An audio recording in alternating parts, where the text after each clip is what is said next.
Don't call it a comeback. Right, yeah. We were talking off the record, and I wanted to start with this. It's beautiful when I think back on, you were one of our first early episodes with the podcast, and at the time, Demi was actually in the studio back then as well.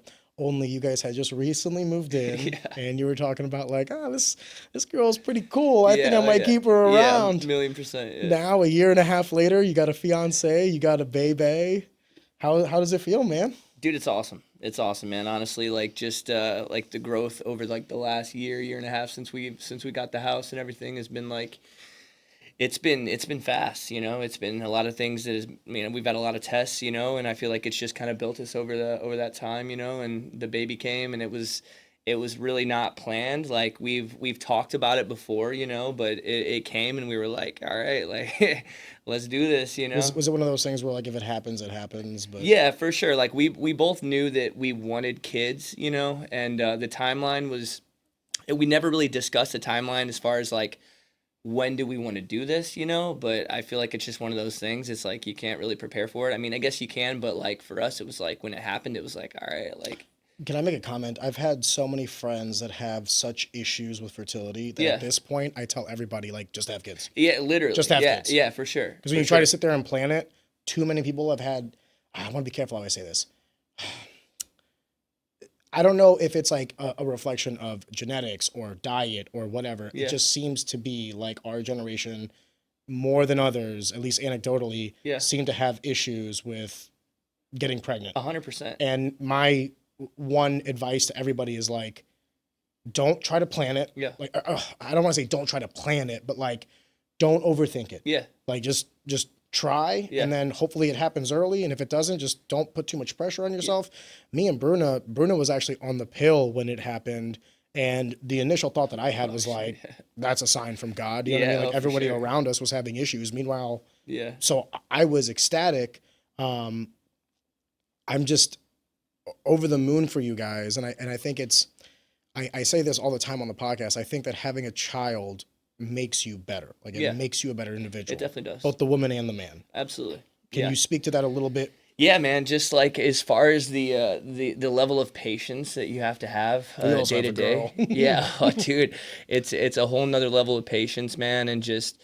You know, you just have to. It's a 24/7 thing. You know, Demi works from home, and right now we're doing no childcare, so she's kicking butt. Yeah, she's like a super mom. She's holding it down. How does that work? I don't. No. We'll come back to that. God bless. You're like Superwoman. Because like, literally. Obviously, it's probably difficult to like. Is your employer okay with that? Because I know. Here's the thing. Some employers, even though you give them the option of like hybrid and stuff like that, they'll make it mandatory. They'll be like, hey, like we know that we allow you to work from home, but that doesn't necessarily mean that you can skimp out on childcare. And like when you have to have meetings, which I always thought was like. Yeah. Kind of like a dark thing to say out loud. Right. Yeah. You know what I mean? It's like, hey, you're working from home. But you can't watch your kid. You need to be working. I'd be like, dude, go fuck yourself. Yeah. Like, just wanted to take a second to pause the action and just tell you guys, thank you so much for consuming our content. Easy Talk is a passion project. This podcast is just a bunch of like-minded people coming together to produce some cool stuff and talk to some cool people. One of the things I would very much appreciate is if you could possibly like the video or subscribe to the channel, just because it helps us in the algorithm and ultimately to grow, to get more exposure to everybody, including ourselves, and ultimately just make a better product. Take a second. I'd greatly appreciate it. And on with the show. 100%. I think she definitely got blessed with, working for a company that is so like family friendly. And I feel like, you know, there's a lot of her coworkers that kind of do something similar. So I feel like she kind of knew going into the whole parenthood thing that like, okay, like this is like a perfect career choice for me for this situation. And like, I feel like Ruby is on such a good schedule every single day. Like we had like her schedule is just the same every single day, you know? So it helps with that because Demi's able to like kind of plan her day around Ruby, you know? So like, so far it's been great. You know, obviously there's days that are a little bit harder than other days, but, she's been a really good baby. Like she's not really too fussy. She just started teething, so we're definitely dealing with that right now. But all in all, she's been really good. Like she's definitely like been the happiest baby that you know that we could have anticipated having, you know. So it's been good, man. It really has. It's been an awesome thing for sure. What do you think about having a girl versus having a boy? I think that personally, so I have a daughter as well, and I found that in the best way that I can describe it, having a daughter was the best thing for me. I didn't even know it. Yeah. It allowed me, like, the majority of my life has had to be like very aggressive. Yeah. And very like cutthroat. And the last 3 years of my life have been like extremely like soft. Yeah. And loving. Oh, yeah, dude. And I come home, Oh, yeah. my dog's a girl, my daughter's a girl, my wife's a girl. I'm just like surrounded by feminine energy. Yeah. And I'm not gonna lie to you, I kind of love it. Yeah, it's pretty awesome. Same. And yeah, to touch on that, like when we found out that you know, Demi was pregnant, of course, like any guy. Oh yeah. It's gonna be a wanted boy. I'm gonna mold him in my image. I wanted a boy so bad, and Demi, you know, she says she wanted a boy too, you know, and so we were like, boy, I was like, honestly, going into it, I remember when we did the gender reveal, we posted like a video of this gender reveal, you know, and I was like 90% boy for sure. I don't know why. I was like, it's gonna be a boy for sure. Demi wanted a boy, and then we had the gender reveal, and like I think it was just like a what about face. It was like a live video too, you know, and it's so funny because we pulled the you know, the outfit out of the bag. We had a boy and a girl outfit. We told like the lady at the store, like, hey, put whichever one is, like, Demi showed hide it from us. Yeah. So we pull it out, and it's a little pink, you know, like little girl outfit, and my first reaction is like, fuck, you know, and Demi's like, yeah, and I'm like, you fucking lied to me. I was like, yeah, but now like here we are. Kind of with the old switcheroo. Yeah, I wouldn't change anything, honestly. Like, she's been just so incredible. Like, the whole process has been just such a beautiful thing, you know, and like, yeah, like if I could go back and change it, I honestly wouldn't. I think it's been super good for me, you know? Like, I didn't realize how much that, like, me as a person needed something like that, you know? And I feel like it's kind of filled all those gaps that maybe I didn't have, you know? So, like, it's been detrimental to, like, my character and just, like, me being able to, like, kind of take that next step and elevate myself just, like, as an individual, you know? So yeah, man, like it's been beautiful, man. It really has. It's been a great thing, and I mean, there's always, you know, we can always have more kids, you know, you know. So like it's you know, there'll be a boy in there somewhere. I'd like to think. I don't know, dude. I have an uncle with 4 girls, and I thought to myself, I told my wife, I was like, if we have 2 girls, I'm down for one more, but if we have 3 girls, yeah, that's it. I'm good. Yeah. Because if I have a 4th girl, I'm losing my mind. Yeah, that's what Demi said. She's like, if we have a, you know, if we do a second baby and it's a boy, she wants to do a third and try for another girl. That being said, I do want as many kids now. Like I used to say to myself, like, oh, I just want 2, because me and my brother, we grew up in a household where it was just us 2. Yeah. So I was like, 2's same. the magic number. Now I want as many as possible, just not 4 girls, please, God. Yeah. Throw 1 boy in there.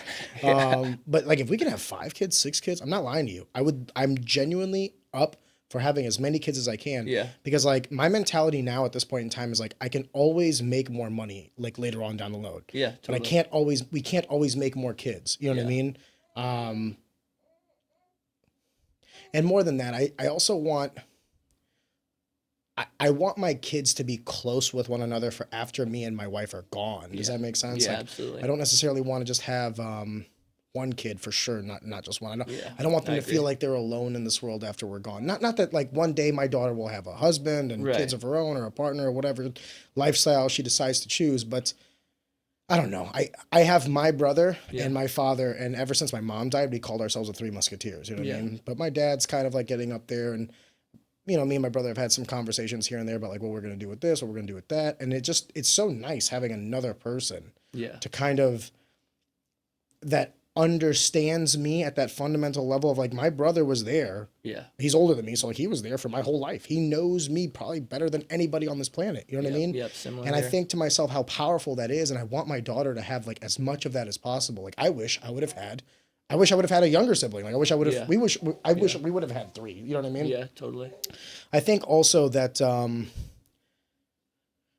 it's tough to say this because I also understand that like right now more than ever, our generation is feeling an extreme crunch like financially. Yeah, And oh, the for number sure. one reason cited for people our age not having children, the number Yeah. one overwhelming reason is not I can't find a partner, it's not this, that, or the other, it's Oh finances. yeah.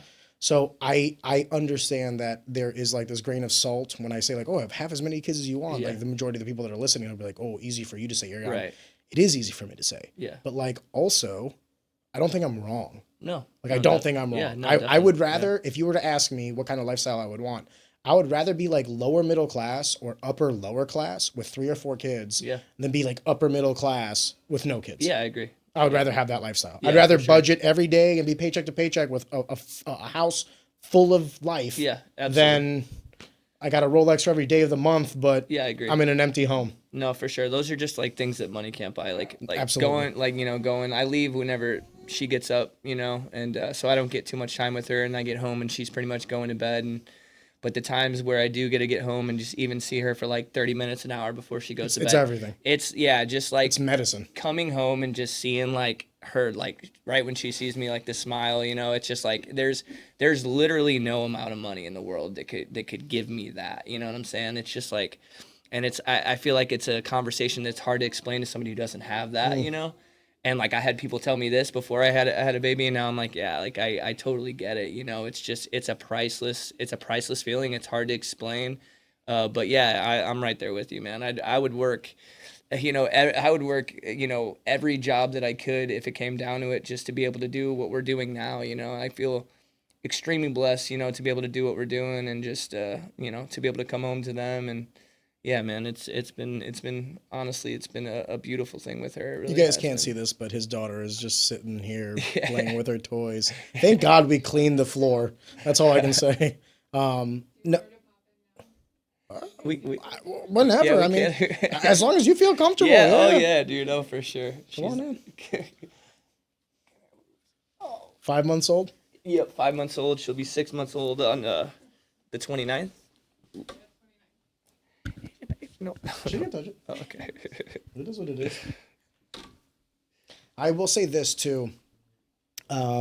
Before we had our children, the things that attracted me to my wife were like pretty much like typical man shit. Yeah. I like boobs and butt. You know what I mean? Yeah. But after we had our baby, it's not that as if like I'm not attracted to my wife physically, like I still am, but Yeah. like the best way to describe it is there is like nothing more cerebral than when I come home and like my wife Hold it down. is like the house is clean. Yep. My baby is playing, and my wife is like, "Hey, babe, like, how you doing?" I'm just like, "Dude, you better get in the bedroom right now." We got 6 minutes before she realizes Shrek's done. And it's interesting how like the paradigm has shifted of like what it is that I find attractive. The most attractive quality my wife has now is how good of a mother she is. Yeah. Like when I see that, it's like something in my monkey brain goes off like, we should have more. Yeah. You can handle this. Yeah. So it's interesting too how like that paradigm has shifted. I'm curious, not to get like too much into the weeds, or like I'm not trying to like get into your relationship like that. Yeah. But have you noticed that after having the child, your relationship between each other has changed? Oh yeah, for sure. It's definitely brought us closer. Just like, just seeing everything that she does and just seeing how good of a mom she is, just like, it reassures me that like, yeah, like this was meant to happen.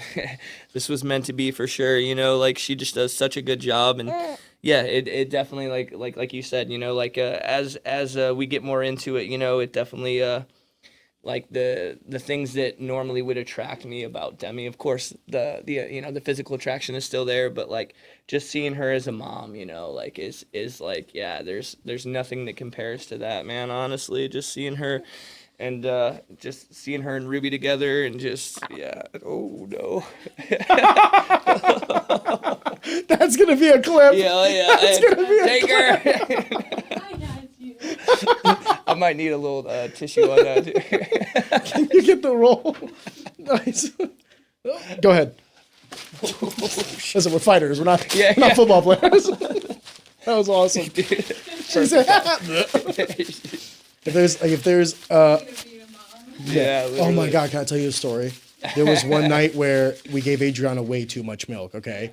and like my daughter was playing with me on the bed, and then like I guess like I was like, all right, I'm done, you know what I mean? So then she wanted to play with Bruna, and I mean she's like hovering over Bruna. Oh, yeah. They're both laughing, and then just like projectile milk vomit, bah, all over Bruna in her mouth, and she's like, ah. Like, and it's always this. Yes. Yeah. But 3 for 3, the projectile vomit, all was on her. Like never once did I get that, and I'm just like, oh no, you haven't had it yet? Nope, not me. Oh yeah, she's got me pretty good for sure. She peed on me once when I had to change the diaper, and I thought that was hilarious. I was like, that is cute. Yeah, that actually happened one time. I was changing her, and I got her like completely cleaned up, about to put a diaper on her, and she starts peeing all over me, and I'm like, it's like going everywhere. And I look down, and she's laughing, dude. And I'm like, oh, you little fucker. It's funny too how like if anybody else, I'd be disgusted. Oh yeah. But my daughter, it's like, oh, dude, same, yeah, spit up, shit. Piss. Doesn't matter. Yeah, it's literally like, yeah. And then as they get older, my daughter's 3 now, and she like she's potty trained, and she's like fascinated by it. So like she'll go by herself now. She doesn't need me. Yeah. She knows how to put the little like training stool thing on top of the thing. She goes in and poops. But you want to know what she always does? She'll come in and she's like, Daddy, come look at my poop. And I'm just like, I don't need to look at your poop. She's like, but Daddy is a big one. So I go in there, and it's like this tiny little nugget. Yeah. She's like, you see it? You see it? And I'm like, I saw it. And then she'll flush it. And she's like so happy with herself. Yeah. She's like, I did it. I was like, you did it. You did it, girl. God bless. Meanwhile, if my wife came up to me and was like, yo, I just took a dump. You want to go see? I'm like, girl, you gotta get the hell out of this house. You were wrong for that. Rules for thee, not for me. No, I will say this too. As a man, it lit a fire in me that I did not know I had. Yeah. Before Bruna got pregnant, I remember I was simply just an employee, like W-2. And while I had aspirations for like one day starting a business or whatever, it wasn't like something on the radar immediately. Yeah.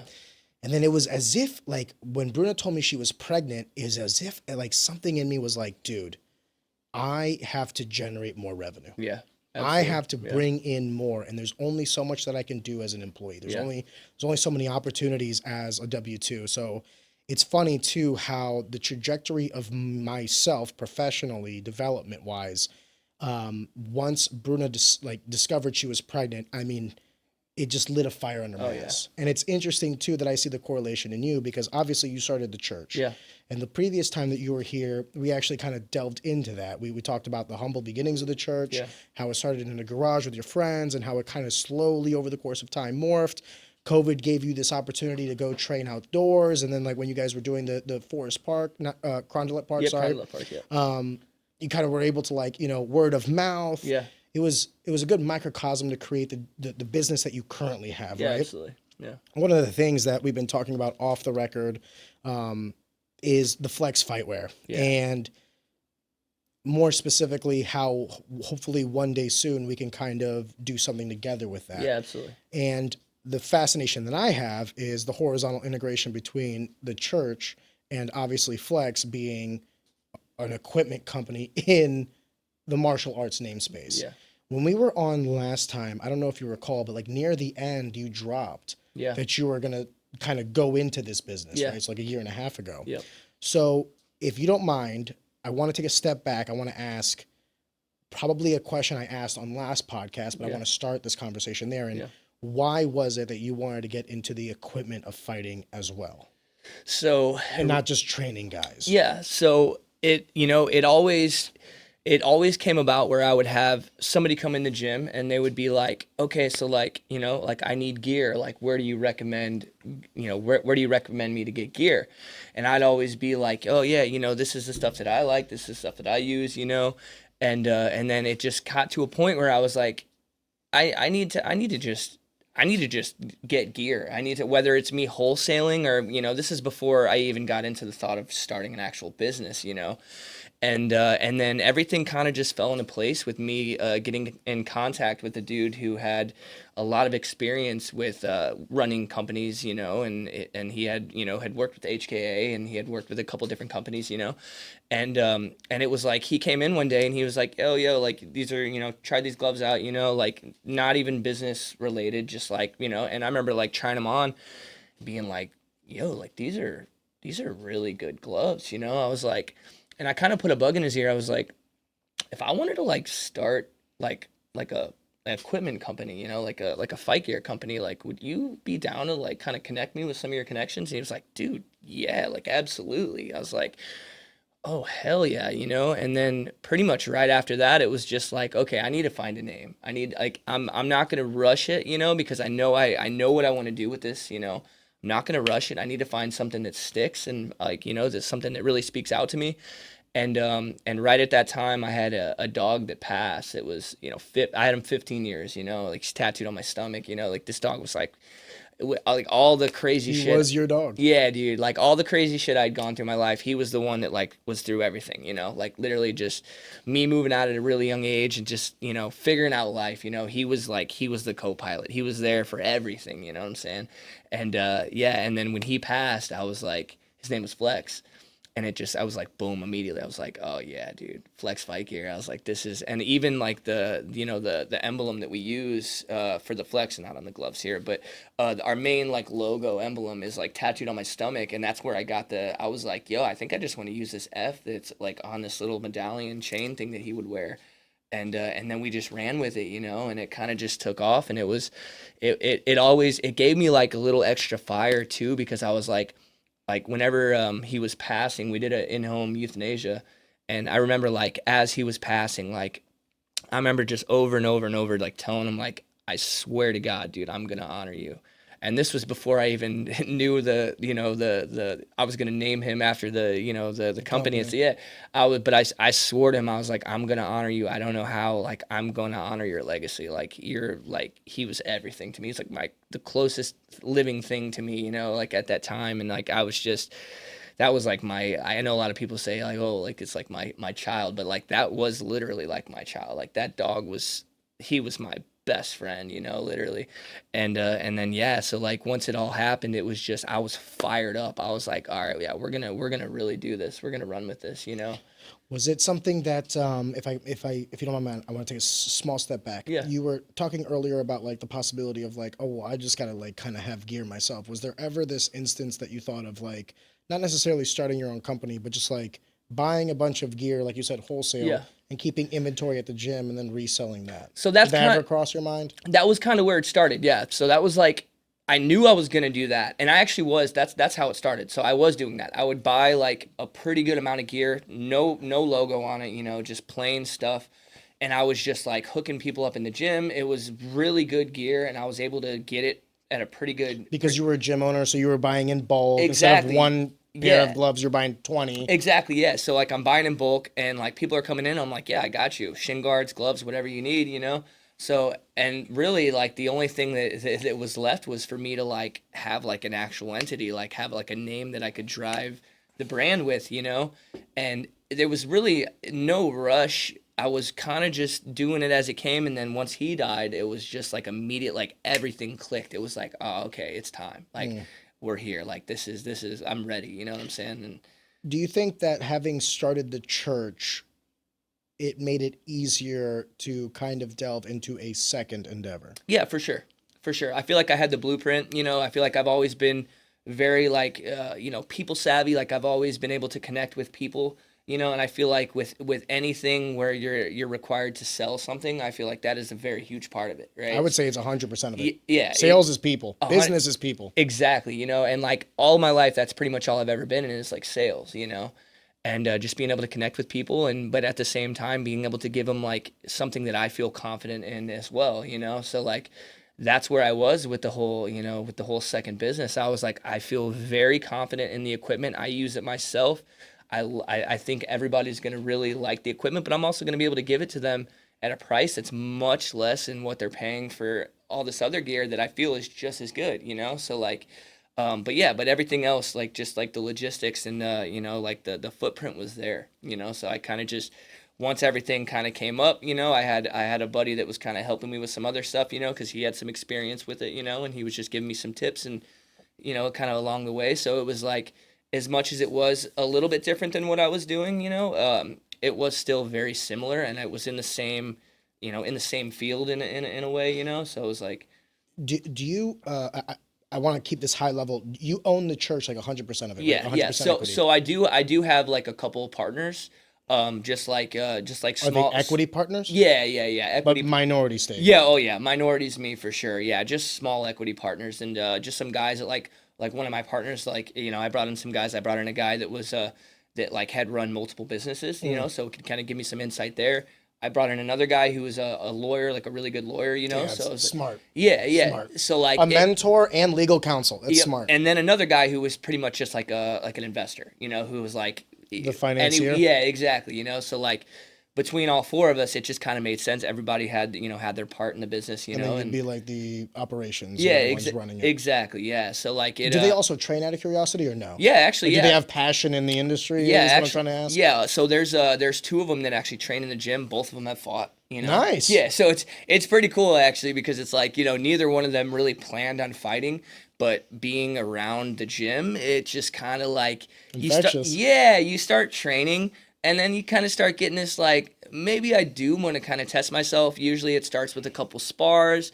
And then it's like, and then it kind of turns into like, hey, like, so what would I have to do to like be able to get into some competition, And then from there, it kind of just, took off, and both guys have won fights. They've both done really well, so it's like, hell yeah, man, it really just. And that fills you with pride. 'Cause Yeah, you're like, fuck you. 1,000,000%, and like even just to touch on that, like the amount of people I've had in the gym that had zero interest in even sparring, let alone fighting. Really? Yeah, So they were going to a gym, I guess, just to work out, just to. Yeah. That was the initial thought. Forgive me, because I was like, why would you go to? But then I have to remind myself that not everyone's like me. Yeah, and it's just like I don't know. It's like the energy in the gym. It really is contagious. Like I've had people that have come to the gym, 2, 3, 4 months just to watch the sparring, right?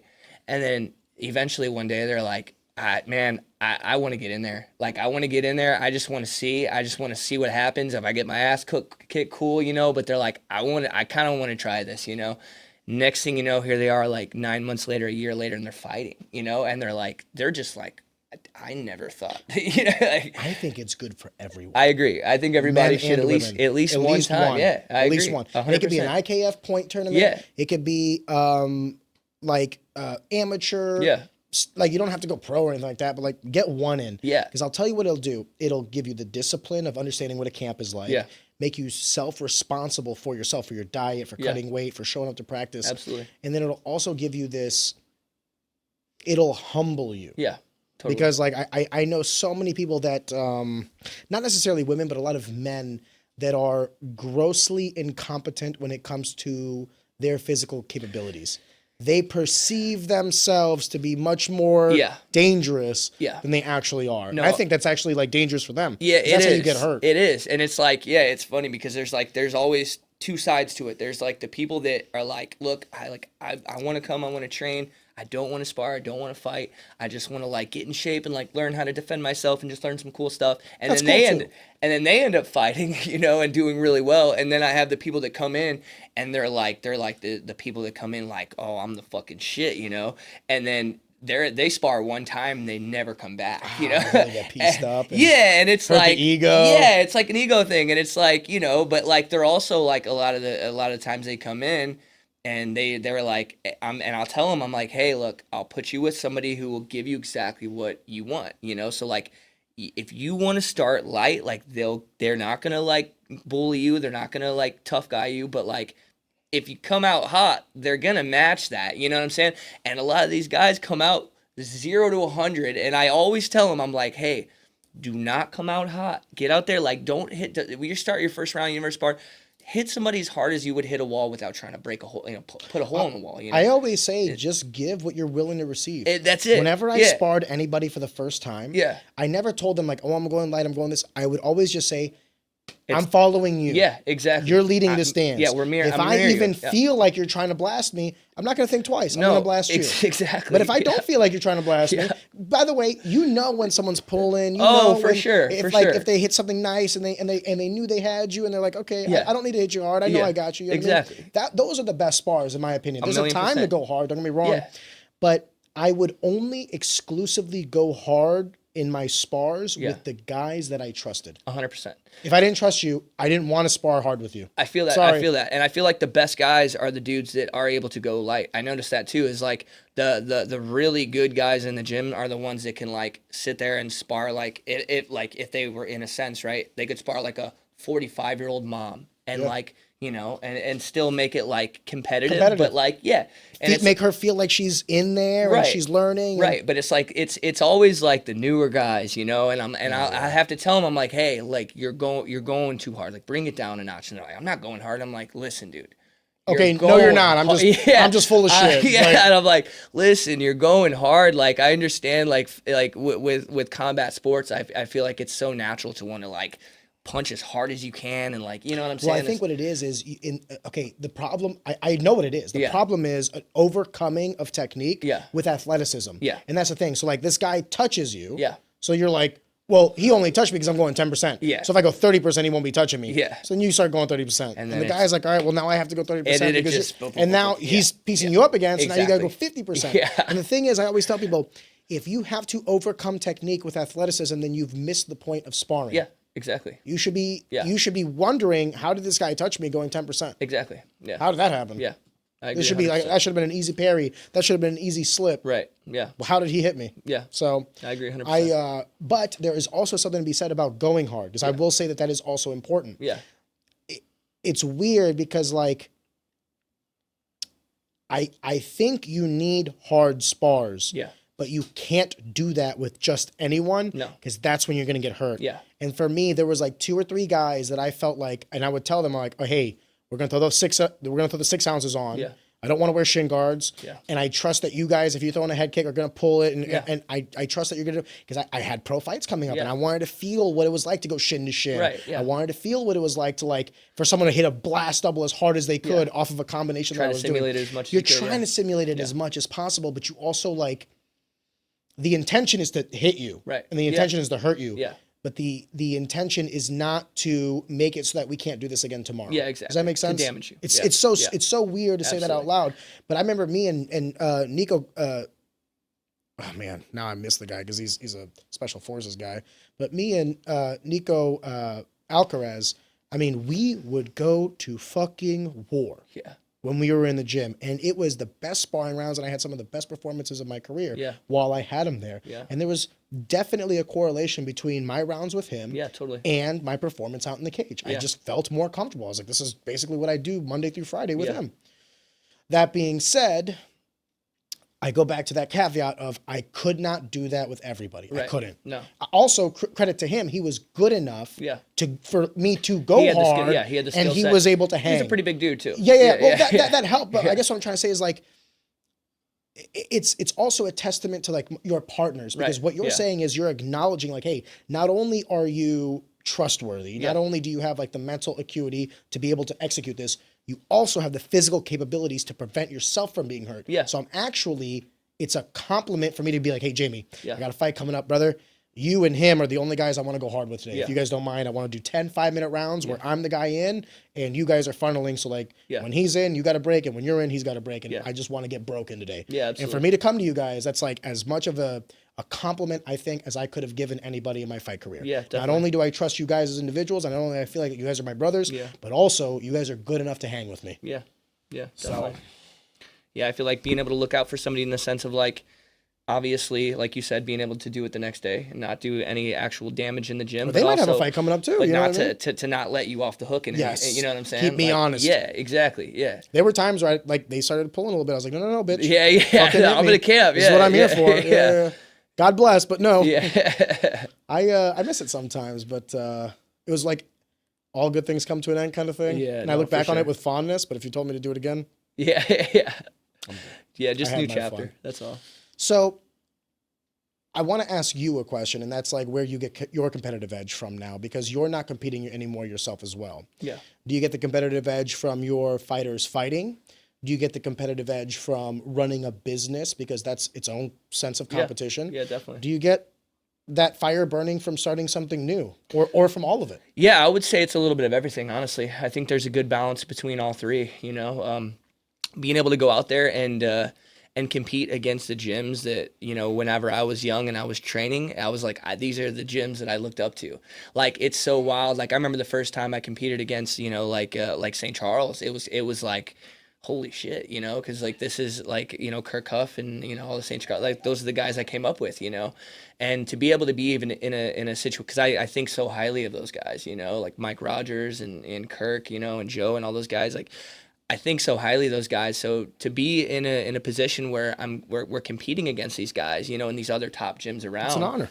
it is. It really is, you know, and it's like, but you know, I couldn't do it without these guys, you know. So it's like at the end of the day, it's all love, but it excites me, you know. It excites me. It's like, okay, yeah, we're here for a reason, you know. Like we're not just one of these fucking gyms, you know, just taking fights to take fights. Like we're out here, we're competing against the top gyms around, you know. There was a fighter that posted something on Facebook. I'm not going to say their name because that's not necessarily the point, but the post in essence was along the lines of like, that St. Louis kind of holds itself back because we as a community are selfish and like we want only for us to succeed and not necessarily for somebody else to succeed. Yeah. And I was reading this Facebook post and I genuinely could not have disagreed more. Yeah. But I'm curious to hear what you think. So my mentality is this. I think that there was a time in St. Louis, and this was like maybe when I was still an amateur, there was definitely that like gym rivalry for sure. And I wouldn't say that that's like eclipsed and gone, but I would say that it's much healthier and much more respectful now than it ever has been. Yeah, definitely. Like you were saying about how when you compete against St. Charles and May, you have such reverence for them. You know what I mean? Absolutely. And I know that Mike is a very competitive guy, but I've also seen him shake your hand, shake everybody's hand. Yeah, 100%. There is that camaraderie. And when someone makes it to the highest level, I see nothing but love. Like when someone gets to Dana White's Contender Series, or when so cool, Drew Gigax fought for the WBC title, everybody was rallying around him. Oh, absolutely. So it was interesting to hear this fighter kind of portray St. Louis in this light. And it's not as if he is unsuccessful or hasn't fought for a long time or any of these things. Yeah. And it was interesting to me that we both came up in similar gyms and similar aspects and had two completely different outlooks on this scene. Yeah. But before I dive into my inner dialogue, I'm curious to ask you, what do you think about St. Louis as a city for martial arts? What is your synopsis of this? Honestly, dude, I think it's great. I think it's I think St. Louis is definitely one of those like slept on cities, you know? Like I feel like and I feel like in the last few years, I think, you know, the fighters that have gotten to that level have really shown that, you know. Charles, Sean, Joaquin, Evan. Yeah, dude. And I feel like it's just, you know, there's just more and more and more coming out, you know, constantly, you know, like guys like Jackson, you know, like, I mean, like, I see these guys going... Jackson McVeigh. Yeah, Jackson McVeigh, yeah. Like, I see these guys going very far, you know, and as far as them saying, like, you know, people are selfish and, you know, it's like, but in a sense, it's like, there is a level of selfishness that you have to have. It's a very selfish sport. Yeah, dude. Yeah. For me to eat, you can't. 100%. At least that's the mentality. 100%, you know, and like, but I don't know. I think there's scenarios where like, you know, like if, you know, like people are talking about, oh, why don't the best guys in St. Louis fight the best guys in St. Louis, you know? And it's like, you know, I feel like there's times where that may happen, you know, but at the same time, it's like, you know, I feel like St. Louis, you know, being a city where they could be competing against other top guys from other areas, you know, it makes a little bit more sense, especially at a professional level, you know? I think that is probably the scapegoat that I would use for my synopsis as well. When I was younger, like in the amateur level, when like Spire would give out their rankings and stuff like that, I would say that I agree with the best should fight the best in the local scene exclusively at the amateur level. Yeah, I agree. 100%. Once you go pro and once that record is forever, and by the way, agree. like, at the amateur level, you can still figure out who wants to do this professionally and who doesn't. Definitely. And then what should happen is the ones that put on that mantle of professional, there should be this kind of like, I want to be careful how I word this, but push to get them to that next level, to get them to escape the local scene. You know what I mean? Whether that's PFL, whether that's Glory, whether that's Showtime Boxing, whatever, you know, insert your martial art and insert your discipline. So I would actually disagree that at the professional level, I don't think the best locally should Yeah. be fighting the best locally. I agree. Even though that makes it great for like us, Yeah. I would rather them, let me switch that actually in a caveat. I would rather them fight each other, but like in the UFC. Yeah, definitely. Hey, I agree. if Sean ever bumped up to 155, Yeah. I wouldn't want Sean and Evan Elder to fight Right. for Shamrock No, or for NFA. I'd want them to 100%, fight for the UFC. Like, Exactly. both of you guys should go eat. Yeah, You know exactly. what I mean? I agree. And I think that is like, I'm sure if you ask Mike, Yeah. I'm sure if you ask Eric Steenberg, yourself, Yeah. Jared Block, I'm pretty sure everybody at this point in time is like on the same level. Oh, yeah, I'm I pretty agree. sure no Yeah. one would disagree with me. No, 100%. Yeah. So I don't know if I just didn't agree with him. I just don't Yeah, think that we're selfish. And I'm with you on that. I think we were at one point selfish, Yeah. but I think that was a scarcity mindset. And I think we've had so many guys now that have gone to that next Right. level Yeah. that I just don't think. And also maybe I'm wrong because I've kind of been removed from it for 2 years, but the podcast is kind of like my lifeline back into the group. Yeah. And the temperature that I'm reading, and by the way, I have for every hour of discussion that you guys see on this podcast, I'm telling you, like if we do 2 hours, we did at least 1 hour off the record. Right, Right. yeah. So I can tell you from someone who talks to everybody Yeah. on and off the record that there is a lot of mutual respect and admiration, much more than any Oh. sort of animosity. Oh, so much more. I mean, yeah, even like, like from back in the day when I was training, it did seem like Gym it versus was- gym. Yeah, it seemed like it was even just like cross training, Cross training was like such Sad, yeah, and nowadays you see a lot of that, like I have guys that cross train at other gyms. I have other gyms that cross train with us, so it seems like people are kind of starting to like get over that whole, like gotta stay in the gym, it's like it's okay to get different looks, you know what I'm saying? Like at the end of the day, I trust all the fighters in the gym. I don't think anybody's gonna, go and cross train at another gym and end up switching, and like it happens, right? Like that's just the name of the game, But you can't prevent that. That's it. And then I'm what do you not do? putting- Just you're so afraid of that happening, Right. so you can't cross train at all? Right. I feel like it's a toxic mindset. It could also to work have the other that, way. Yeah. So it's like you might lose a student, but you Yeah. might gain a student. Exactly. Yeah. Definitely. And I'll say this: the majority of the times that I've seen people leave a gym, it is very rarely to do with the training. Yeah. It is more to do with the culture. Yeah. Wherever they went, Community just and- yeah. felt different Yeah, for them. totally. And that's the thing is there's variables that you can calculate and you can measure, and then there's variables that you can't. And Yeah. feelings are one of those things, man. Like, yo, I was vibing with these guys. Exactly. The fuck am I gonna say? Yeah, and that's the thing is every gym has a different culture, Yeah. a different community, different energy. And different you know? strokes are different folks. Yeah, for Doesn't sure. make it bad or good. It's just different. And I noticed that too with the churches. We tend to attract a certain type of person, and a lot of the people that we get in the church, they tend to be people that have come from like like a lot of nothing, like it's people that really needed something. Like I got a lot of people that started training to get over a drug overdose, and drug use, and like people that literally died from drugs, or like people that got out of jail and needed something, so like for me, I think I got that from my parents, because my parents were always people that wanted to help people, and they helped so many people. And like growing up, like I saw so much of that for me, I was always attracted to wanting to help good people that just weren't in the right place at the right time, and like for me, it's like if I could give somebody a platform to be able to, or an outlet to be able to take that energy and put it somewhere and grow from it and build on that, like that, to me, like I think that's what the whole church is about, like that's really like how I got into this. Like when I started doing this, it wasn't like I'm gonna start a fight gym, I'm gonna get a bunch of guys, turn them pro, go make a bunch of money. It wasn't even that. It was like I just want to help good people that need something, because that's what it was for me at the time. Like I just needed something and I found it, and it did so much for me. And I was like, how many other people out here are like me that just need something, Everybody. Yeah, literally. Everybody, yeah. even if they don't know it. Exactly, So And it doesn't even have to necessarily be like something therapeutic. No, It could just be like an outlet to express yourself physically. Exactly. I think it's human nature. Yeah, and I feel like you see a lot of people that go almost their whole life and they never find that and they never have that, and they're just like this bottled up angry person, and it's like all they had to do was just find something, and it's like it sucks to see that, so to be able to give that to the right people that need it. I forget which philosopher it was. I want to say it's Plato, but I don't know for certain. But it was essentially, the quote was along the lines of either that or Marcus Aurelius. It was like, it's a shame for a man to get to old age and never experience the potential of his youth. Dude, in terms of his physical. yeah, To exactly. get old Yeah. and to lose that youth. Yeah. And to have never exerted yourself to see Right. what your body Right. was capable of, Exactly. that's a shame. Yeah. And when I read it, I was like, dude, absolutely. Like, that's in a large part, like, when you look at some of these guys that are older now and their youth has eclipsed them, but they're still in the game in some capacity as like a manager, a trainer, a promoter, what Right. have you. They're still Yeah. in the game, a Right. podcaster. Yeah.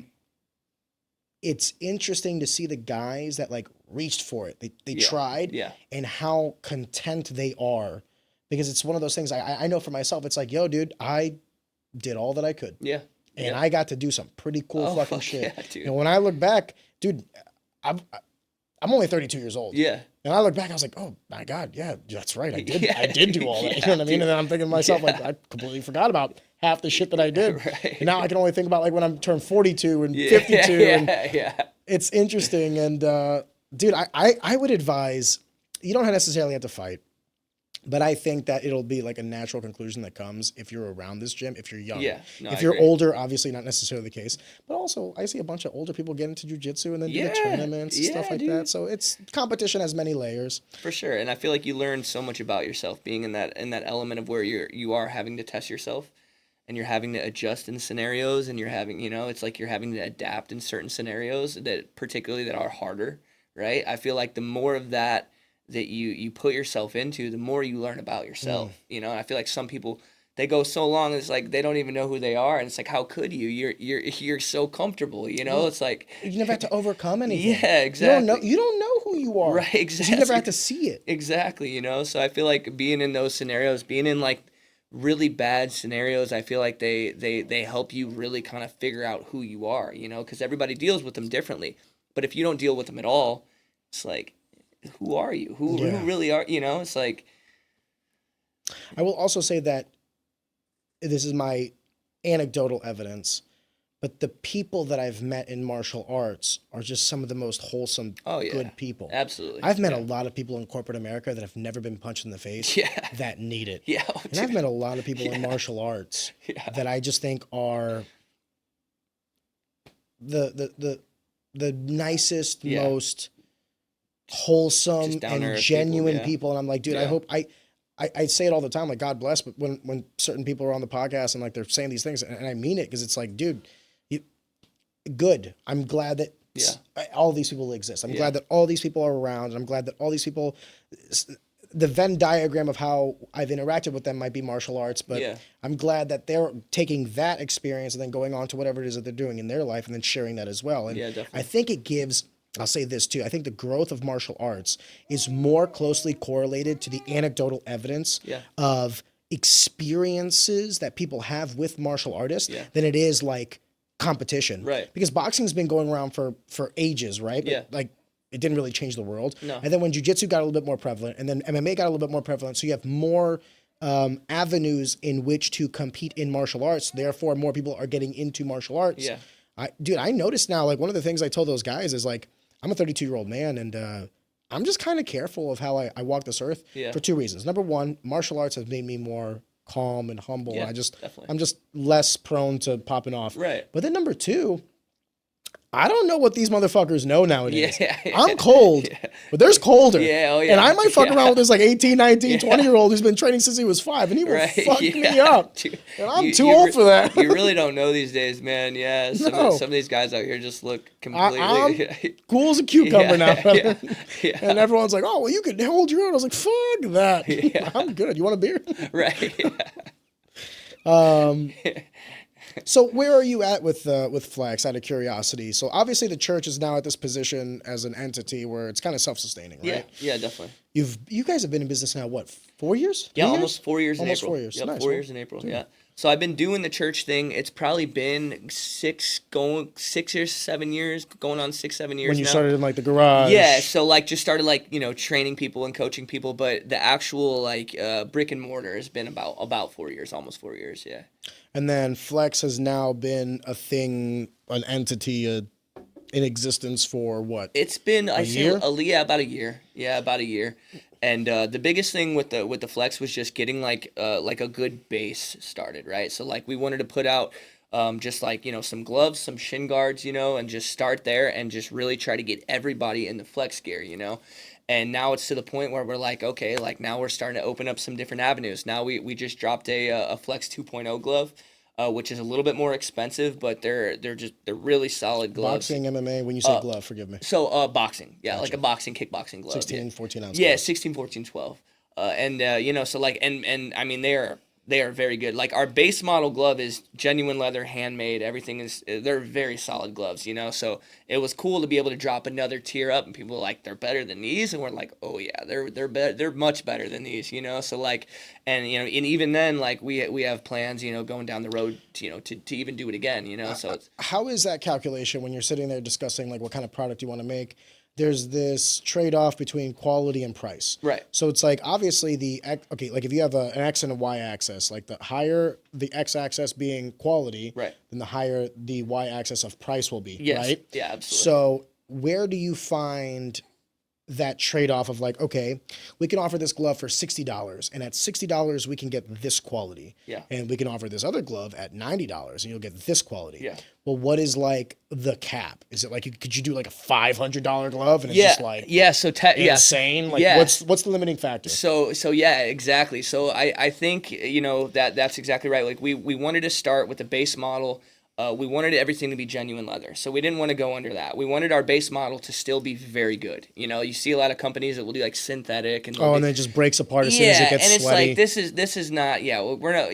Our gloves are about $100 for our base model glove, and we do a warranty on the glove as well. So like within a reasonable amount of time, if anything happens to the glove, not only do you get to keep those gloves, but we will ship you a brand new pair of gloves as well.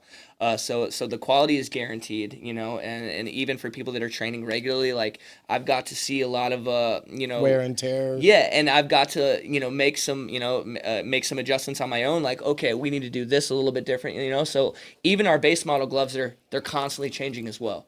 Because like I'll find something that it took me 2 months to figure out. I don't really like this. Let's change this.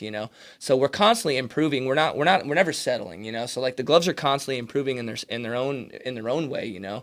But also now we're kind of starting to get to that next level. We're hitting another tier glove. We got our 2.0s dropping, and what does the 2.0 go for? So they're going to be around 130. Right about 130. I know this is gonna sound weird, but that's not too bad. No. I remember I would buy like a pair of Ringsides at the end of my career because Ringside was one of the ones that I just kind of gravitated towards. Yeah. Oh yeah, Ringside. And I mean, I would go through a pair of Ringside gloves when I was training hard. Yeah. Once every 9 months. Yeah. And I would be paying like $90 to $110 a pair of gloves. Yeah, exactly. So when you say 130, I'm like. And they hold up. They hold up good, man. They really do. And like everything's there as far as based on if you're. Can I ask you that question? Forgive me if I ask. Is like when you say they hold up, I feel like that's a broad term though, because it's like okay, do they hold up to the person like the soccer mom who comes in maybe 3 times a week, versus the pro fighter who's in 2 days, 2 times a day, 6 days a week, and only takes Sundays off. You know what I mean? Oh yeah, they're gonna be punching. Think about how many punches you throw in a week. Oh yeah, for sure. Over 5,000, 6,000. You know what I mean? Yeah. So when I say like 9 months, I'm not trying to shit on Ringside. No. I was fucking using those gloves, man. I've had members that train every single week. I got one of my fighters, Chris. He pretty much buys every color glove we have. To be honest? Yeah. He's a huge supporter. Shout out, Chris. But yeah, he's a huge supporter. He's bought every single glove, and I mean. He will tell anybody like they hold up. Every single pair he's bought. He has had some pairs that are a year old still, and they look perfect. There's no tear on them. There's no. I mean, you may get a little bit of like just like the typical glove, from using gloves, but you can still use them every day. My whole thing was the glove should start to deteriorate before you feel the pain in your hands. Yeah, for sure. If if the seams are starting to come out, right? Cool. Do your knuckles hurt? No. Okay, then you might have a couple more months with them. %. They might get a little raggedy. Yeah. Dude, I held onto a pair of Winnings that I just could never let go. I remember I always wanted a pair of Winnings. I finally got them. I trained in those gloves for probably 3.5 years, 3 years, and I mean it was so bad. Like Kirk, I was like, dude, get. I'm like, no, they still feel good. They looked horrible. Yeah, they looked horrible, but I was like, dude, I have like brand new pairs of gloves, and I didn't want to use them because I'm like, these just feel better still, And I feel like that's it's like flex, like they but like physically they hold up though, like even just like from the eye, from the But viewing when you say real perspective. leather, that's like from my anecdotal evidence, Yeah. that is the number one thing. Because you're right, there are a lot of these synthetic Yeah, they're plastics, terrible, and I'm like, man. dude, 1 month of hard training, those things are gonna come apart, Dude, and they do. yeah. Oh my God, No, no, this is gonna sound kind of shitty to say this. What were those Sanibals? yeah, yeah, I'm yeah, sorry, yeah, I know dude. that some people like Sanibals. Maybe the worst gloves I've ever Oh, used in my dude. life. Oh Maybe the my worst. God, they're Now, so bad. specifically the 7 ounce like MMA Yeah. puffy gloves. Yeah. Some of the worst. No, they are. Even the boxing ones, honestly, like yeah, they're like the gloves that I'll be pissed off in the gym because like a class will be over and there's fucking dust and, and shit all over the floor. Yeah, from And them I'm like, coming that's from hitting apart. pads. Like Yeah. their whole gloves are just like falling apart as they're using It's them. also I'm like, dangerous to get that shit in your eyes and oh, stuff like dude, that. it happens to me all the time. I will That's how you like. get infections and stuff. Like, Dude, I'll be like, holding pads for people. Like, just that like- is my least favorite thing ever. Something will like fly up, get in my eye, and I'll literally like take those off. Like you're gonna use. Have you ever thought about using those, like, those shop people? They'll Yeah. use like the glasses for sawdust. I know a bunch of guys now that'll use like safety glasses for Yeah. hitting mitts. So it also keeps the sweat out of your eyes. Dude, which is I was number one. just gonna say, man, I got some sweaty guys in the gym, You fucking dude. hit it too, and you're like, Dude, oh, yeah. Jesus Christ. I got one of my guys, Casey, man, and this dude sweats like, dude. You ever seen Bedazzled with Brendan? What's the fuck's his name? The Brendan movie about Schaefer? the devil. He's like, fuck. What's that movie called? I think it's called Bedazzled. There's like a scene where he's like a pro basketball player and he gets to like play all these different lives, but he's like just sweating like crazy. That's how this dude is, man. Like he throws one punch, dude. It's like You a just cup of get water. hit with like Boom. Hurricane Harbor. Yeah, and like for that type of scenario, yeah, definitely. And you know he's gonna throw another 100. Oh, Oh, dude, it's so bad, and then like and it'll get in your mouth, and like, I dude, it's just. I had this guy named Wayne Credder. Shout out Wayne, Black Lightning. Oh my God, dude. I mean, I literally got to the point where like I would just like look down and hold pads for him and just like I was Dude, like, it like messes up the holding, bro. Like it's hitting me in my eyes, and you got people throwing punches at you. So like, and I'm very like picky about catching everything right in my face. I won't hold mitts for anybody shirtless. Yeah. Oh, nope, dude, go it's- fuck yourself. Go put a shirt yeah, on. dude. I'm not getting hit with all that. Nope. Dude, some of these guys need to be wearing like bathrobes or something, dude. Like just it's like crazy. hoodie. Dude. Yeah, like literally. Yeah, man. I'm proud of you, man. I really appreciate it, am. man. I remember appreciate last it. time we had a conversation. You were what people don't know is we hung out a little bit afterwards, and like I said earlier, like we probably did I think an hour and a half or an hour and 45 on the record, and then we Yeah. probably did like another hour and 15 hours Oh yeah. off the record. And when I think back about the conversations that we were having off the record about you and Demi and how you guys met and Yeah. kind of got together and some of the previous relationships that you had, some of the previous relationships that she had, then to see you guys come together like this is like, as cliche as it sounds, it's a constant reminder to me too of like what this is all for. Yeah. You know what I mean? Like, Yeah. why are we waking up and going to work? Like, okay, Right. why are we dealing with the trials and tribulations of all this dumb shit? Yeah. This is the reason. If Absolutely. that makes sense. Yeah, definitely. It's one of the things that, that's why I emphasize so hard on people, like, there's nothing more important than finding a good partner. Yeah.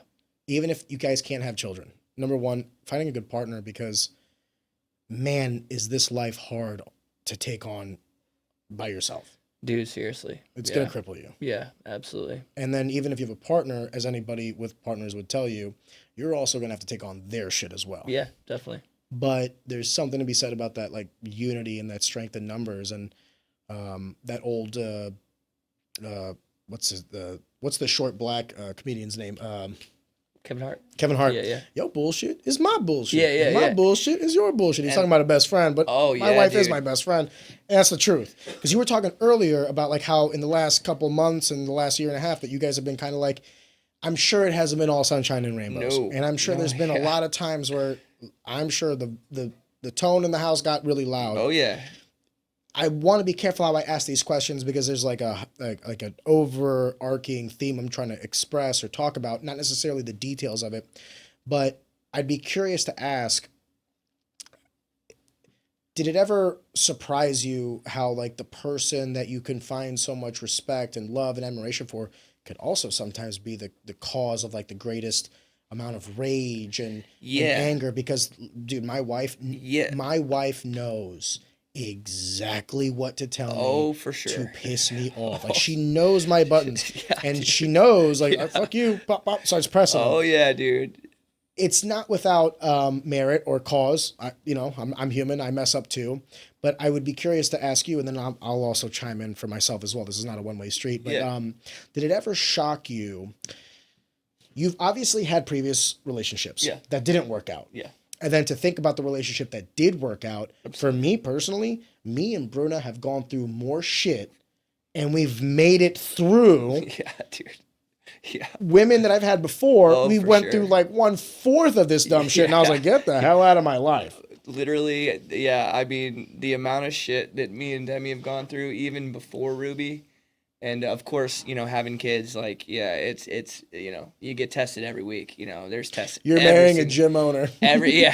every single week. But it's the most that I've ever been in a situation where I have I feel like one of my greatest tools in life is being unbothered, in certain situations where if you don't mean something to me, I'm not like the type of person to argue with people on Facebook that I've never met before.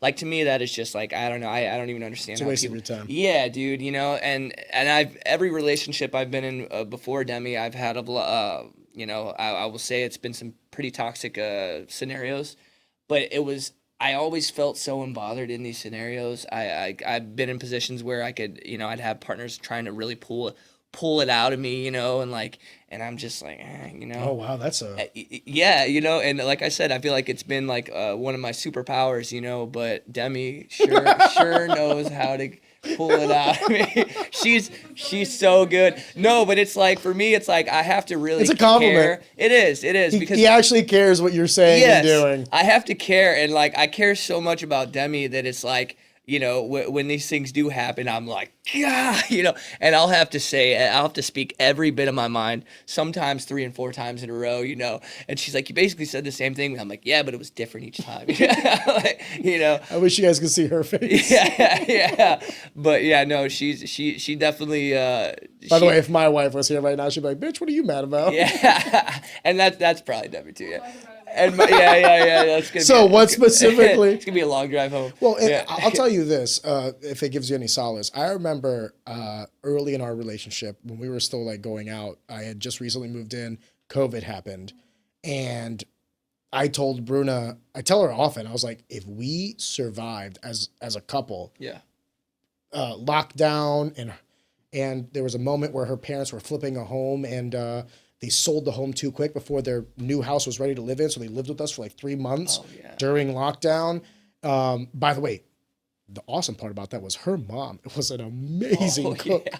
So I'm like, dude, every day is like, I was like, you guys can stay as long as you want. Yeah. But what I was trying to tell her was like, we if there was anybody else on this planet that I was with, there's no fucking way that shit would have like flown. Oh, yeah. We would have been broken up. Yeah, I feel so that. now whenever it is that we're having like because we still get into arguments about like truly stupid shit. Yeah. Truly stupid shit. Yeah. But it's one of those things where I don't necessarily think we argue. The catalyst for the argument is not the topic in discussion. It is the overarching respect dynamic. Yeah. I don't care that you're mad at me about what it is that I did. I cared more about how you told me about it. Or like maybe the disrespect that I felt in the communication. Yeah. And that is the thing that I wish, like, whenever I'm listening to these like dating people or any of these like relationship people, I'm like, talk about proper communication. Yeah. Because that is a fucking art form that, Oh, it by is. the way, Yeah. I'm still learning. Yeah. By no means have I mastered Yeah. it. But it's like 100% the reason why we stuck through and we worked was because I had previous relationships where I did not articulate properly my feelings. Yeah. So how was it that they were supposed to like fix it or Right. we were to work together to overcome the situation? I can legitimately go to my wife and talk about anything. Yeah. Legitimately. Yeah. However, I'm curious about this. I feel like I have like one moment of weakness a month Yeah. That's like my allowance.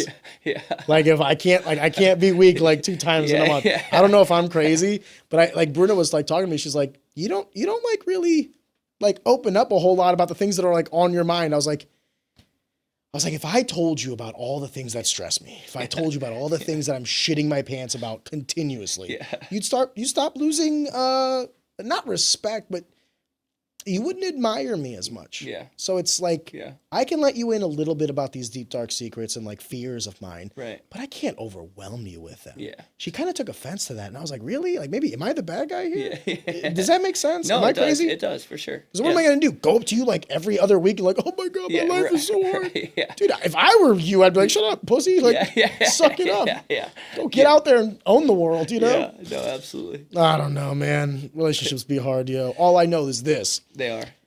When I was younger, I used to look at adults and be like, oh man, they must know what they're doing. Yeah. They didn't know what the fuck No, not at all. Dude. Do you ever like look at your daughter and go, how are we here? Yeah. Like, how did this happen? Oh my God. Yeah. I'm in charge of this?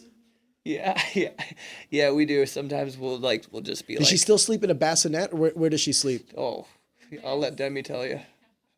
She kind of got to 4 months and started wanting to just be right next to me. Yeah. So we're working through that. Yeah. Does she sleep in the bed with you guys? It's the best. Yeah. It's the best. Dude, our daughter's 3, and I legitimately get upset when like she's like, okay, I sleep in my bed. I'm like, you don't have to. Yeah. You don't have to. And Britta's like, she can't sleep with us forever. I was like, she can? Yeah. She actually can. She actually can. Yeah, I was so anti-co-sleeping before I became a parent, and then it was like, fuck that. I need my sleep, and she needs her sleep. And I love the cuddles. Oh my God, it's the best. Dude, she sleeps. I don't get cuddles. I get foot to the face. Yeah. I get hit. I get like, you know what I mean? But it's the best. It's the worst sleep.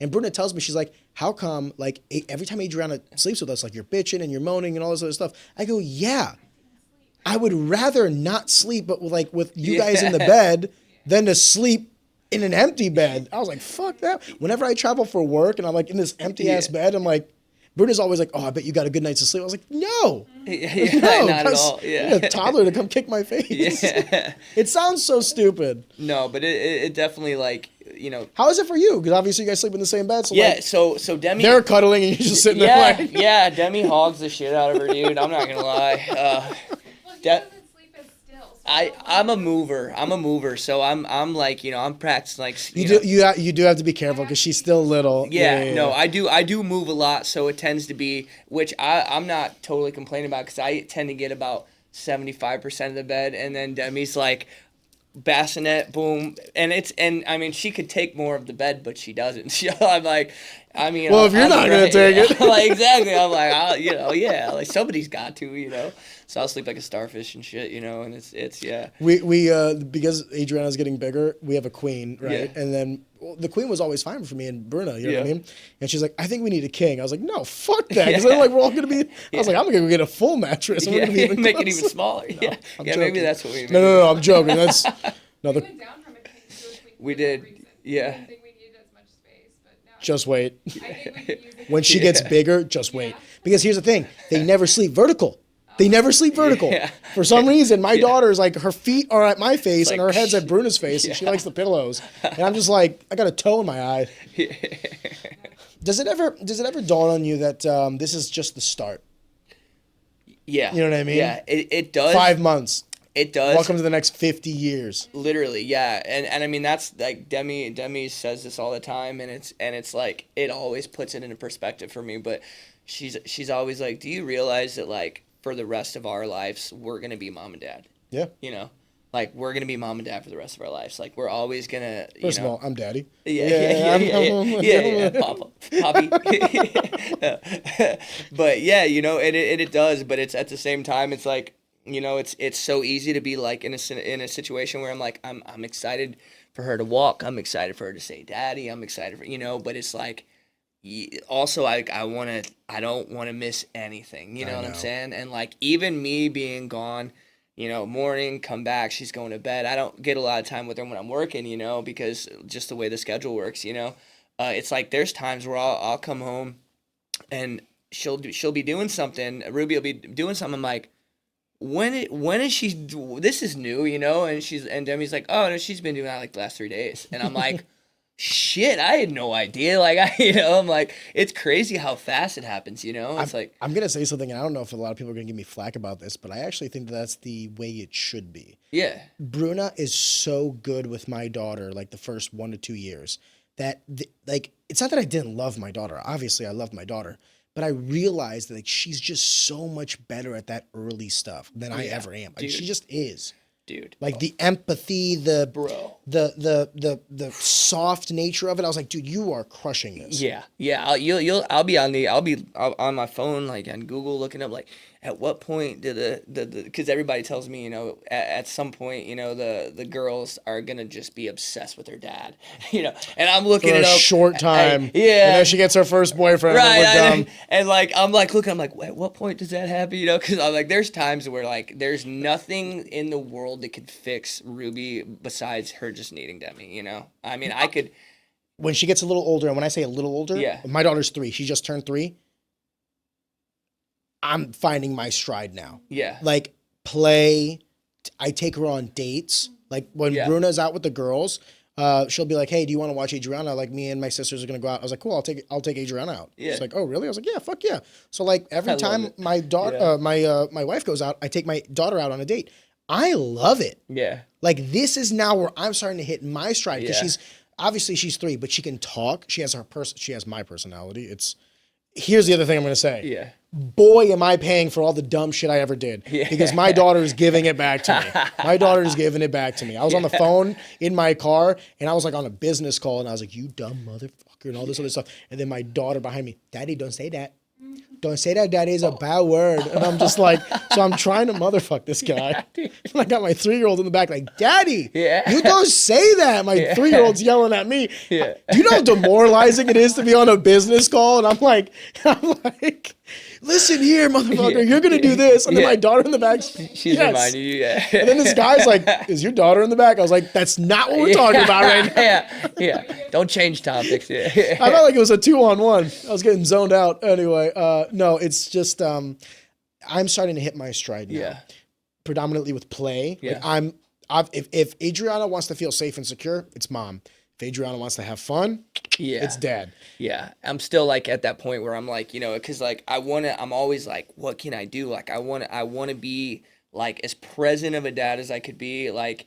And the best thing I could do right now, is like just make Demi's life easier, Dude, it's financial support. Bottles, I hate to say it like that right now. Yeah. It's financial support. Absolutely. And then being around like as much as you can for some of the things. Like even just like little stuff like bottles, cleaning the house. Like, cause that's like if taking out the trash. Yeah, exactly. That's like one less thing that she'll have to do while watching Ruby and working, So like, for me, it's like just getting up in the morning, like anything that I can do before I leave for work, getting home, bottles, whatever I can do, because like there's times where like I want to be as present as I can for Ruby, but right now Ruby's at the stage where it's like she really needs her mom, She really needs her mom. There's times where I'm like, I'll get jealous at times. I'm like, God, like I want her to be like that with me. What can I do? She will. Will. But it's just sometimes it's hard because I'm like, oh my God, like I see her with Ruby and Demi, and Ruby's just like glued to her. I mean, Demi will leave the room and Ruby's like this. Oh, dude, that's mom. And I'm holding her. I'm like, what the fuck? What am I, chopped liver? Yeah, literally. I'm like, you are. Right now, you are 100%. And like I like to, Did you, forgive me for asking, Demi. Did you breastfeed? I do. Yeah. Okay. Yeah. That's the other thing too. I'm gonna be honest with you. Is like that close connection because of breastfeeding. Oh, for sure. Exclusively pump now that I'm back at work. Yeah. Which is another thing that's hard, but Pumping in general. Yeah. Dude, I'll tell you this too. Yeah. I'm so glad I'm on this end of that spectrum. Dude. As a guy. Dude, it's Demi, I love you. It is nonstop, Woo! bro. It is nonstop, dude. Did you see the epidural when she was like? By the way, did you do an epidural? Yeah. Did you see that needle? Dude. Did you see that needle? She didn't wake me up for that part. Bro. They came in at like 4 a.m. And, bro. Yeah. And I was like, wait, what? Yeah. And they're like, and the guy was like, cool as a cucumber. He was like, oh, I do like 20 of these. I'm like, oh yeah. Yeah. I remember like, so Demi let me sleep. It was, we were in the hospital. It was probably 2 days at that point. And neither one of us got great sleep. The doctors are coming in constantly, and I think this. Yeah, it's really annoying with all the nurse checkups and all that. I think this is I mean, she got worse than I did, but I think this was the first point where I actually fell asleep, and she didn't wake me up for it at all. Like it wasn't even a scenario where like I heard him come in. Yeah, the epidural, and I just remember birth giving. Like, I just remember like coming to like after she got the epidural, and like she was in a great mood. You were in like a much better mood, and I remember well, you seem like you're doing pretty good. She's like, yeah, I got the epidural. I'm like, you need to wake me up for that. Did you get it like immediately? Because my wife tried to she's like, I want to see how long I can go before. You went a bit for it. I was in labor for like almost 40 hours, and I got Holy shit. Yeah, it was I got it about halfway through. So it was that night. Yeah.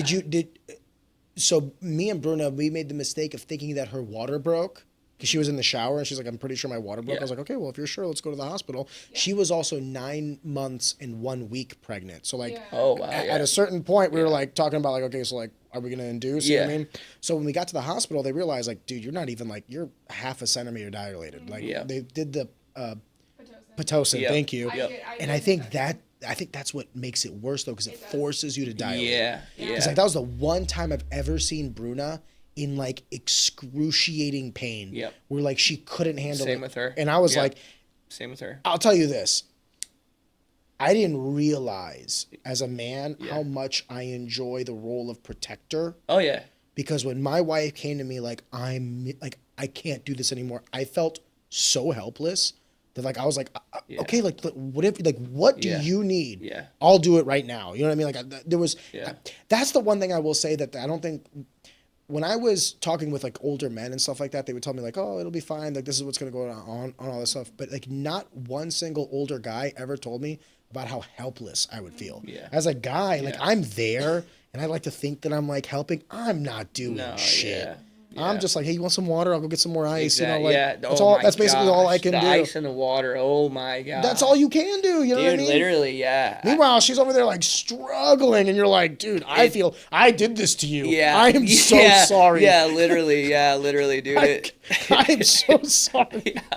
Yeah, it was honestly like for me in my experience, her she may say something. Oh, you didn't get a good night's sleep? No. I not quite. I got a little bit of sleep, but it was I had I'll tell anybody I had fun.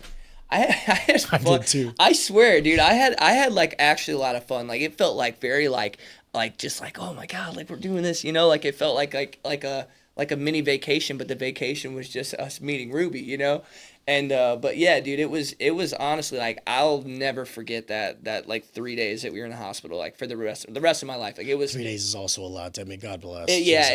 It was, and the baby ended up coming out on my birthday, which was like so cool. Really, you guys share the same birthday? Yeah, we have the same birthday. That is dope, dude. It was the coolest. What are the odds? Yeah, literally the coolest thing ever. I remember like. from the midnight of my birthday all the way until 7:59 p.m.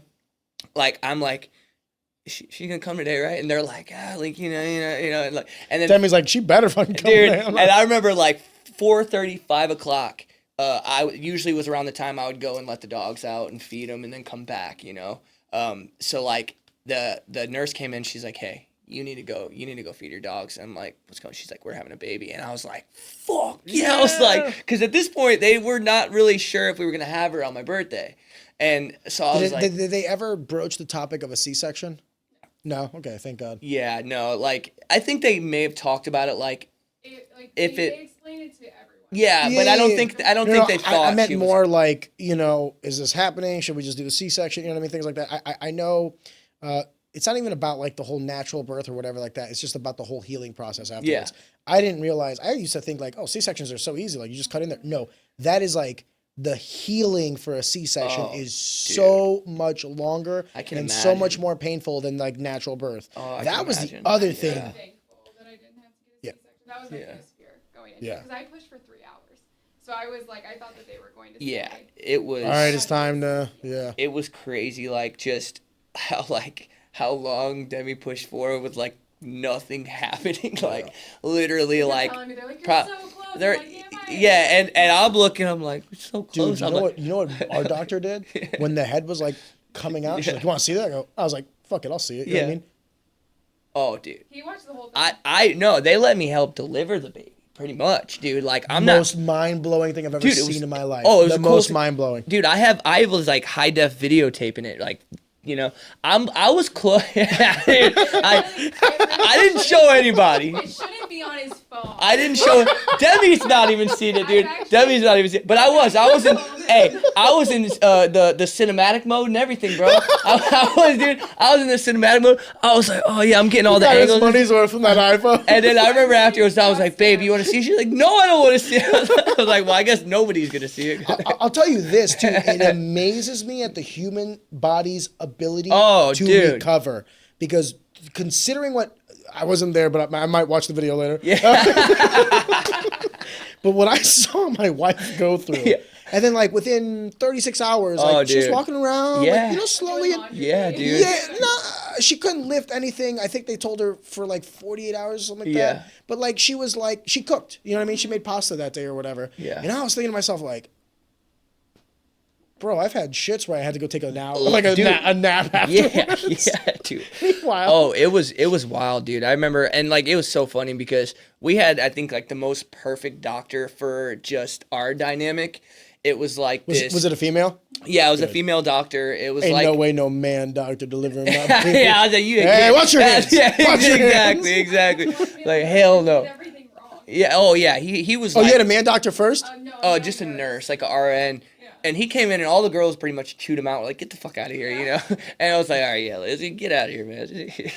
But, go touch a pee-pee. Yeah, exactly. I was like, come on, man. She's got her legs like this and shit. I'm like, I know it's your job, but come on, dude. I was like, I'm probably going to see that is my wife. Yeah, I was like, I'm the only one that gets to see the vagina. Unless, of course, we all watch the video. Yeah. Maybe some beers one night, you know? But yeah. He said maybe some beers one night. Yeah, you know, have a couple beers. Oh my god! Hey, y'all want to see some shit? So that's when the head starts coming out. Meanwhile, all these drunk guys are like, like, yo, what? I gotta go. Yeah, my boner's gone. Dude, I'm sorry. I feel like we woke her up. Yeah. Oh no, she's chilling. Chilling. It is. I'll tell you this too. Was like after Adriana and after everything like that, for Bruno to then come back and be like, I want more. I was like, damn, dude, God bless. Yeah. God bless. Because if I would have went through what you just went through, I'd be like, all right, baby, one and done. Oh, yeah. I think the biggest thing for Demi is like... do you guys want more? Yeah, like I think the plan is to, you know, obviously give a little bit to Ruby, give Ruby some time and kind of soak her up. And yeah, we've talked about like, you know, 2-ish, 3-ish years between. We're ready for number 2. Adriana like, just turned 3 and it's about that time. Demi's always like, with Ruby, she's always like, I can't do this one time. Like I like having a baby, like her being in this stage, Demi's just look like, at her. Yeah, right. And she's like, hey, oh you bitch, there's this one. But yeah, Demi's pretty much just like, I could never just do this one time, you know, like she's she's obsessed with just being a mom and where's your baby? Oh god, spit up every time I get her. It's okay. Yeah, it's okay. She's fine. It's just a little bit. But yeah, dude, it's definitely the plan is to definitely at least 2. I think if Demi said if we have another boy, definitely probably try for another girl. If we have a boy, we'll try for a girl, so she can have a sister. But that's my thing too. I hate to say it that way, but like I want both genders. And it's not that like the next one needs to be a boy, but then it's such a relief knowing that like if you have a boy, you're like, okay, cool. Right. The third can be whatever. Yeah, exactly. I don't care. Yeah. Having a girl first is like the ultimate, because if you have another girl, she gets a sister, and if you have a boy, you get the boy. But like every girl wants a sister. You know what I mean? Yeah, I think I'll tell you this right now. I think it's good for men to have daughters. Yeah. It has fundamentally changed the way I think about the world as well. Yeah. Because like I'm a very big, like what you would call toxic masculine man. I do believe the men should be in their masculinity and X, Y, and Z. However, the second I had a daughter, I was like, all right, well, what is this all for? Yeah. I hate to say it this way, but like imagine, for instance, we didn't have women in this world. Yeah. It would implode. Yeah, absolutely. Everything, when you break down the majority of why men do what they do, it's for women. Yeah, definitely. So there's like a beauty to that aspect, right? Yeah. So then like, I wouldn't go as far as to say like, you know, I'm a feminist or any of this other bullshit, because I think that they just have like hijacked those movements. Yeah. But what I will say is having a daughter has opened my eyes to a lot of the like structural things within society. I'll give you a prime example of one. Yeah. I want my daughter to be able to walk the streets of whatever city with the same confidence that I do. I've never had to worry about like anything. Yeah. Because I got a gun and I can fight. Yeah, You know what I mean? exactly. So yeah. it's like not too bad. Yeah. But I also acknowledge that like I'm a guy and I got resting bitch face and tattoos. So these things help. Yeah, Right? yeah, dude, for sure. My daughter, I want her to be able to walk the streets with the same confidence that I do. Definitely. So like, how do we get to that point? Well, that's like a societal thing that we have to kind of like all tackle. And I think if more men have daughters, or if like more men who have kids stay around their kids' lives, I think that problem starts to be present. Yeah, it starts to kind of solve itself, if that makes sense. Yeah. Here's another thing though that's kind of dark. Yeah. You know Dustin Lampros? Yeah. He does that like predator catching shit. Oh yeah, dude.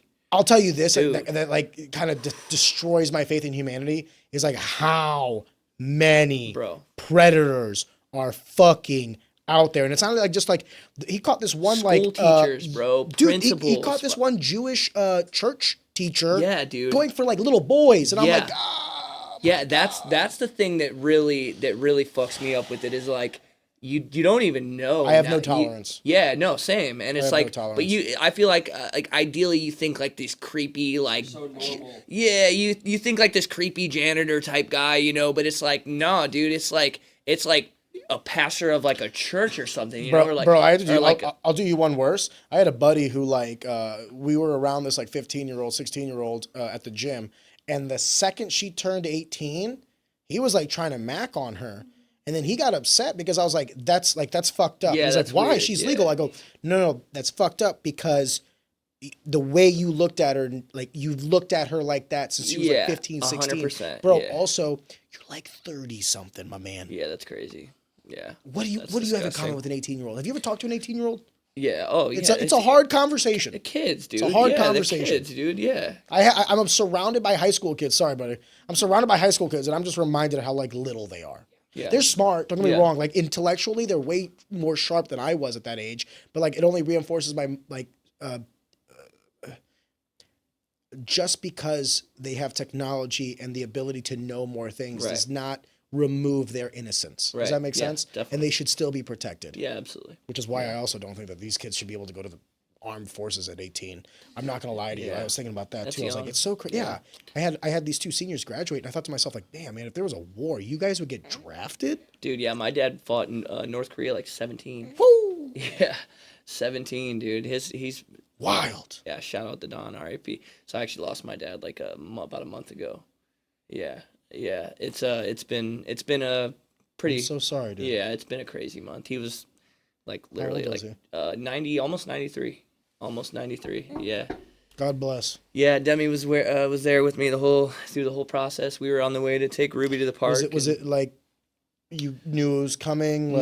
No. So like, yeah, I think that's kind of what made it like even harder. Was like I was like so not ready. Like he was like the one person that I felt very vulnerable with, being able to like kind of talk about like life problems and like stuff that I wouldn't want to bring home or like even talk to my mom about, you know, because my mom, oh my God, you know, and then it's like, yeah, my dad was like, he had that level of like being able to like be hard with me, you know, and like, but just give me good advice as well.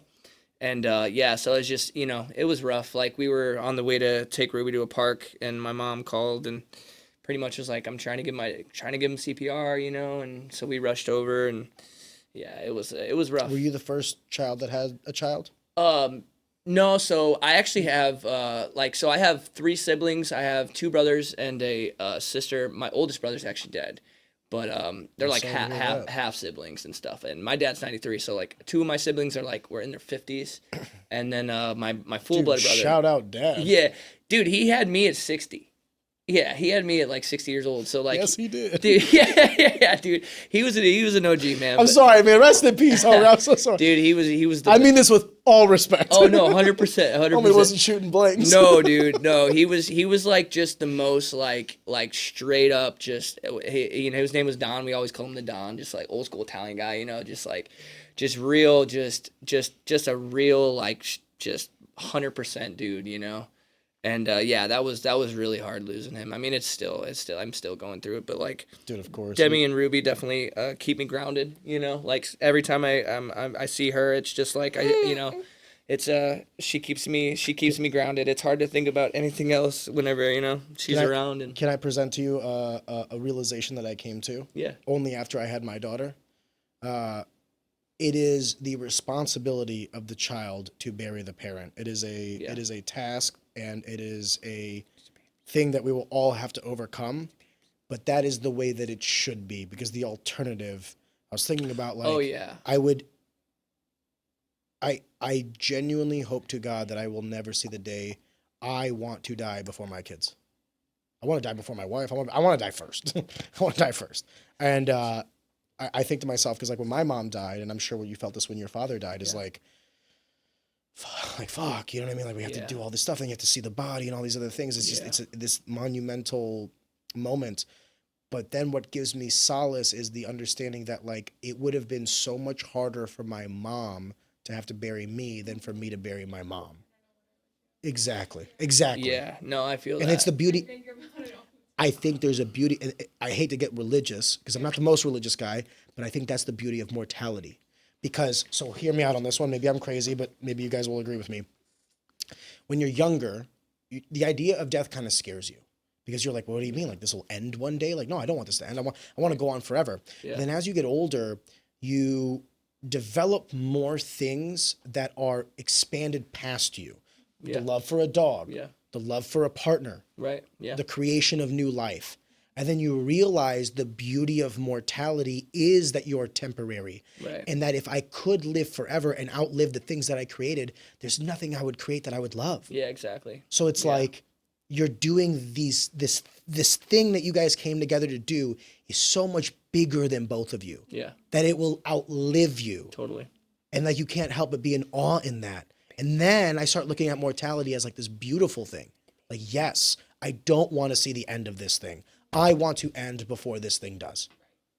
Does that make sense? Absolutely. So now I look at it as like, I don't want to say mercy, but I think it's the right, it is a preordained path by a perfect entity. Yeah. And I think it was for a reason. Yeah, absolutely. Sorry. I know it's like super biblical and no, like deep, I think that's a great way to put it. But the more I think about it, the more I realize I'm like, no, this is how it's supposed to be. Yeah.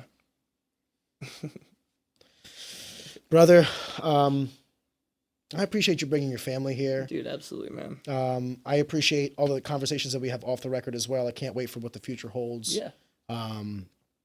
Before we put a nightcap on it, is there anything else you want to kind of shoot at me?